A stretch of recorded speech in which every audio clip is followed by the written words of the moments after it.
तो हर बच्चा कोई भी हो, एकांत की स्टडी जरूरी है। चाहे तो वो लाइब्रेरी में करो, चाहे वो घर के कोने में करो, लेकिन जब भी स्टडी करो एकांत में करो, ग्रुप में मत करना, याद रखना। ग्रुप होगा सिर्फ एंटरटेनमेंट के लिए, पढ़ाई हमेशा एकांत में होती है बच्चों। ठीक है, ये बात मेरी याद रखना। दूसरा मंत्र है बच्चों, ऑनलाइन पढ़ाई व सेल्फ स्टडी दोनों का तालमेल बहुत जरूरी है। क्योंकि अगर सिर्फ हम ऑनलाइन में फंस कर रह गए और लगातार हम 8-8 10-10 घंटे 11-11 घंटे सिर्फ मोबाइल पर देख रहे हैं तो बेटा सिलेक्शन नहीं होगा। सेल्फ स्टडी का भी तालमेल लगाना होगा। बेटा हमारी मजबूरी है कि हम 8-8 क्लास लाइव कराते हैं, लेकिन आपकी मजबूरी नहीं है। आपका जो मन करे कि भाई मैं इस क्लास को नहीं देखूंगा तो मैं इसको बुक से कवर कर सकता हूं, मुझे जरूरत नहीं है इसको देखने की। तो बच्चों हम क्यों लाइव करा रहे हैं फिर इतना? क्या सबके लिए नहीं करा है? नहीं, बच्चे को अपनी स्ट्रेंथ पहचाननी है। क्योंकि हमारे पास देखिए बच्चा, हम कुछ चीज छोड़ नहीं सकते, क्योंकि हमारे पास इसको भी पढ़ने वाला बच्चा है, उसको भी कुछ इसको पढ़ेगा कुछ उसको। लेकिन आप क्या करते हो, सब कुछ पढ़ रहे हो। तो बेटा सब कुछ अगर आप पढ़ सकते हो तो वो तो बेस्ट ही है, लेकिन अगर उसकी वजह से सेल्फ स्टडी नहीं कर पा रहे हो तो फिर वो बहुत नुकसानदेह है। ठीक है, कोई नहीं बताएगा इतनी ईमानदारी से इन सारी बातों को, मैं आपको इसलिए बता रहा हूं क्योंकि मुझे आप लोगों से सिलेक्शन चाहिए। ठीक है बच्चों, तो ऑनलाइन पढ़ाई करो, बहुत अच्छी चीज है, लेकिन साथ में सेल्फ स्टडी इसलिए जरूरी है बच्चों कि ऑनलाइन पढ़ाई करते रहने से, सिर्फ पढ़ाई करते रहने से, क्लास देखते रहने से सिलेक्शन नहीं होता। जब तक अपने दिमाग में ना उतारो, और दिमाग में उतरती है चीजें सेल्फ स्टडी से। तो बच्चों दोनों का तालमेल प्लीज बना के रखना। मैं ये मानता हूं मैक्सिमम मैक्सिमम मैक्सिमम 5 से 6 आवर क्लास ऑनलाइन लेनी चाहिए, इससे ज्यादा नहीं लेनी चाहिए। ठीक है, और अगर 5-6 आवर्स ऑनलाइन ले रहे हो तो बेटा 5 आवर्स की सेल्फ स्टडी भी चाहिए, जो बुक से हो सकती है, नोट्सों से हो सकती है। ठीक है, फिर सर कैसे करें, क्लास तो ज्यादा है। तो बेटा आप उस सब्जेक्ट को छोड़ो जिसको आप बुक से कर सकते हो।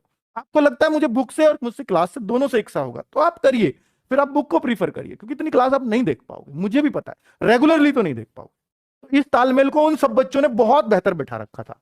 सब में ये बात कॉमन थी बच्चों कि सबका ऑनलाइन पढ़ाई फिक्स, इतनी क्लास करनी है, और सबका सेल्फ स्टडी फिक्स कि इन क्लास के बाद मुझे ये प्रैक्टिस करनी है।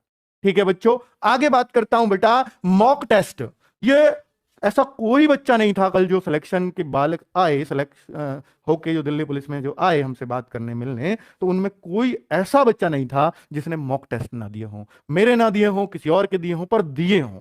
मॉक टेस्ट के बिना सिलेक्शन संभव आजकल नहीं है ऑनलाइन की दुनिया में, है ना बच्चों? तो मॉक टेस्ट अगर आप वीकली देते हैं तो ये बहुत अच्छा है बच्चों, बहुत शानदार है। अब इतनी पढ़ाई तो आपने कर लिया कि वीकली मॉक टेस्ट दे सको, और वीकली मॉक टेस्ट में अगर आप शुरुआत में देना शुरू करते हो तो मैं कहता हूं बच्चों 150 अपना पहला टारगेट रखो कभी भी मॉक टेस्ट में। अगर 150 को अचीव, देखिए ऐसा होता है कई बार मेरे एक में 150 आ गया, बाकी में 130, फिर 130 पे आ गया। बेटा इससे डिमोटिवेट मत होना, वो अभी आपका लेवल 150 का बना ही नहीं है, क्योंकि जिस दिन बन जाएगा उस दिन आप 150 से नीचे आना बंद कर दोगे।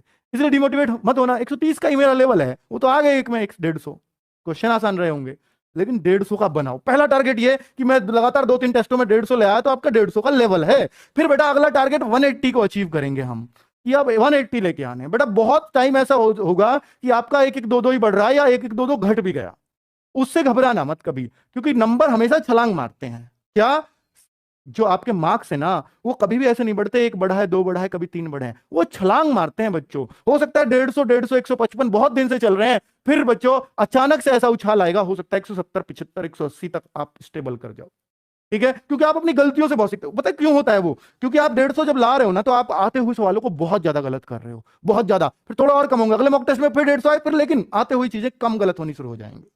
गलत तो 180 वाले के भी होंगे, 220 वाले के भी होंगे, आते हुए वो खत्म नहीं होते, लेकिन वो कम हो जाते हैं। जितनी गलतियां कम करोगे, आती हुई चीजों को गलत कम करोगे, तो बेटा नंबर बढ़ते चले जाएंगे। बस यही सीखना होता है मॉक टेस्ट से।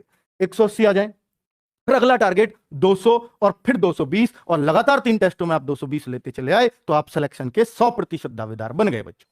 ठीक है, तो इस तरह से आपको अपना टारगेट अचीव करना। लड़कियों का टारगेट अंतिम 200 प्लस होना चाहिए। ठीक है बच्चों, तो अब मैं ये मॉक टेस्ट में बच्चों आप लोगों के लिए टैलेंट ग्रुप बनाने वाला हूं।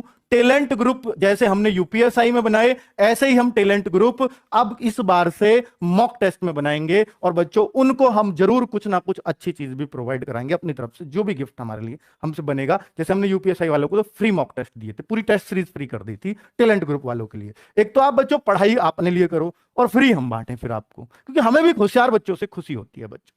ठीक है, तो टैलेंट ग्रुप बनना शुरू होगा, उसमें हमारे सजेशंस भी आपको मिलेंगे साथ साथ।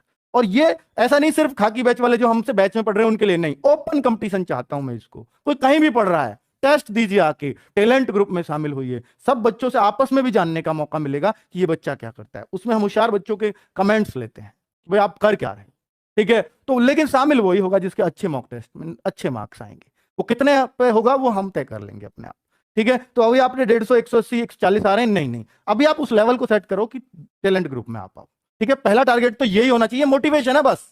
ये नहीं सोचो टैलेंट ग्रुप में आ गए तो मेरा सिलेक्शन नहीं तो नहीं होगा, ऐसा नहीं है। ये सिर्फ मोटिवेशन है कि आप टैलेंट ग्रुप के लिए मेहनत करो, आप वैकेंसी के लिए नहीं, पहले टैलेंट ग्रुप के लिए मेहनत करो। ये मोटिवेशन देना चाहता हूं मैं इस बात से आपको, ठीक है, क्योंकि मुझे आपका सिलेक्शन चाहिए। आगे बच्चों, लड़की का चक्कर, ये बच्चों बाबू भैया लड़की का चक्कर, ये बहुत बुरा चक्कर है बच्चों। और ये जो बच गया बेटा, इन पांचों मंत्र में, सिलेक्शन के मंत्रों में ये सब कुछ निकल के आया है। क्योंकि आपने देखा होगा अक्सर कमेंट्स में कि बच्चे लोग, किसी लड़की ने कमेंट कर दिया ना, तो उसका भैया, उसके हाय पूजा, हाय बबीता, हाय सीमा, हाय रीना। लेकिन अगर कोई पप्पू, कोई कोई मतलब कोई और राहुल, कोई पंकज ऐसे कमेंट कर रहा, तो उस पर नहीं होता हाय पंकज, हाय राहुल, नहीं, ये होता है लड़कियों का कमेंट है। तो निश्चित तौर पर आप करते हो इसलिए आपको हंसी आ रही है, जो हंस रहा है सब करते हैं, ये निश्चित तौर पे बात है, ठीक है बच्चों। तो ये चीज किसी में नहीं थी उनमें। अब किसी में हो भी, चलो मन चला, मैंने मान लिया, लेकिन उसने अपनी पढ़ाई से नहीं हटने दिया, ध्यान इस पर रहा। तो हो सकता है कोई लिमिटेड उसमें, बहुत लिमिटेड उसमें। लेकिन बच्चों अब आप क्या करते हो, क्योंकि बच्चों आपकी नई नई एज होती है, आपने अभी जिंदगी के धक्के नहीं खाए हुए होते, क्योंकि आपकी एज 18, 22, 23 साल है, और इसमें अभी आपको धक्कों का पता नहीं है। इसके निकलने के बाद, एज निकल जाए भर्ती होने के बाद, भर्ती ना हो पाओ और जब एज निकल जाए तो बेटा धक्के तब पता चलती है क्या होता है, ठीक है। तो मैं आपसे कहूंगा कि बेटा ये पूछना बंद कर दो आपका। देखिए लड़कियां भी, मतलब फिर ऐसा होता है कि हाय पूजा उसने बोल दिया, कि उसने बोल दिया हाय राहुल, इतने में तो राहुल बेटा फिर रोज पूजा को ढूंढेगा कमेंट में, ये निश्चित बात है, ठीक है। वो रोज ढूंढेगा कहां गई पूजा, और उसने, पूजा ने हाय राहुल कह के उस राहुल की जिंदगी तबाह कर दी। मैं उस पूजा से भी कहना चाहूंगा, तो आप प्लीज लड़कों को ये हाय वाय ना बोलें, वरना उसने एक पोस्ट तो आपने वैसे ही कम करवा दी उसकी, है ना। वो कहीं बेचारा लग लगा जाता, लेकिन आपने उसको खत्म करवा दिया। तो बच्चों ये मैं निश्चित तौर पे कह रहा हूं कि ये चीजें ना आपको खत्म ही करनी पड़ेंगी, तभी सिलेक्शन होगा। क्योंकि अगर हाय के बाद अगर हाय जवाब आ जाता है ना, तो अगला पॉइंट ये होगा, हम भी लाइव कमेंट पढ़ते हैं कि आप कहां से हो। अगला ये होता है, अगर पूजा ने हाय राहुल बोल दिया, तो राहुल का अगला सबका कॉमन है कि पूजा आप कहां से हो।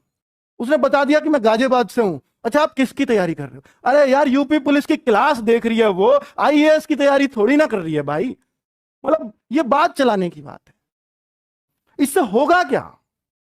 मास्टर बता रहा है ये पढ़ लो वो पढ़ लो, पूजा से पूछना है आपको भाई, तो ऐसे नहीं होगा सिलेक्शन। इन बातों को बेटा सीरियस लो, बहुत मन से कह रहा हूं इन सारी बातों को। लेकिन आपको ये चीजें नहीं आती है समझ में, ये तब आती है जब आपका वो भर्ती निकल जाती है। जब आप सोचते होगे कि जो 49,000 में और 41,000 में भर्ती नहीं हुआ, 90,000 कांस्टेबल एक साथ निकाले, उनमें भर्ती नहीं हुआ, तो सोचता होगा ना कि मेरी ये कमियां रही थी, मैं करता था ये चीजें। वास्तव में चलो जब तो इतना ऑनलाइन का दौर नहीं था, अब तो बहुत ज्यादा, और सारा बच्चा बावला बना पड़ा है इसी चक्कर में कमेंट्स के में।